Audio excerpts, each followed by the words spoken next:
भारत अपनी हजारों वर्षों की विरासत को पुनर्प्राप्त कर रहा है, दोबारा उस पर गर्वित हो रहा है। बड़ा सौभाग्य है कि अभी 3 दिन तो प्रयागराज में अपने अपने राम का गुणस्तवन किया और अब भगवान ने ये आज्ञा दी है कि उनके द्वार पर भी उनका गुणस्तवन किया जाए। कल भगवान की राग सेवा का भी अवसर मिलेगा, अंदर बैठकर उनको भी कुछ जो कविताएं लिखी हैं उनको सुनाने का सौभाग्य मिलेगा। ये सौभाग्य है, एक नए सांस्कृतिक युग का शुभारंभ है, भारत की आध्यात्मिक चेतना का प्रस्फुटन है।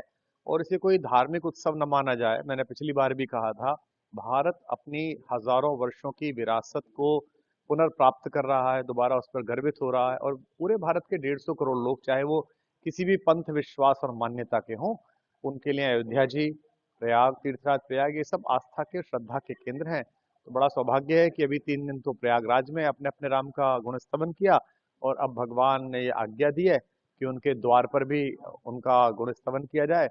और कल भगवान की राग सेवा का भी अवसर मिलेगा, अंदर बैठकर उनको भी कुछ जो कविताएं लिखी हैं उनको सुनाने का सौभाग्य मिलेगा।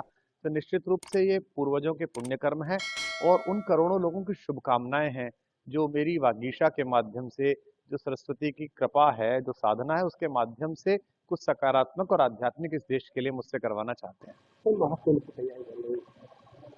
महाकुंभ बड़े वैज्ञानिक तरीके से, सुरक्षा की दृष्टि से भी सेक्टर जिस तरह से बांटे हैं, और संभवतः ये इसलिए क्योंकि जिन दो विभूतियों के और जिन कार्यकारी अध्यक्षों के नेतृत्व में काम चल रहा है, चाहे वो प्रधानमंत्री जी हों, चाहे वो प्रदेश के मुखिया योगी आदित्यनाथ जी हों, उनको निजी रूप से इन सांस्कृतिक महोत्सवों का, इन धार्मिक और आध्यात्मिक महोत्सवों का विराट अनुभव है। अपने श्रद्धेय गुरु के साथ भी एक बड़े तीर्थ क्षेत्र के कार्यकारी होने के नाते उन्होंने भी बहुत सारे कुंभ निश्चित रूप से वो गए होंगे। उन्हें पता है कि साधु संतों की क्या मान्यता है, उनको क्या चाहिए, उनका आदर कैसा है, उनका सत्कार कैसा है। मैं आशा करता हूँ ये कुंभ भारत को नई दिशाओं से जोड़ेगा और यहाँ 40 करोड़ लोग, 40 देशों की आबादी से अधिक एक साथ आकर स्नान कर पा रहे हैं। इसके लिए जिन लोगों ने व्यवस्था में अपने प्राण झोंके हैं, वे सब बिजली कर्मचारी, वे सब पीडब्ल्यूडी के लोग, सैन्य बलों के वे सब लोग, विशेष रूप से पुलिस के लोग, पैरामेडिक के लोग, जो इस दृश्य के पीछे खड़े हैं।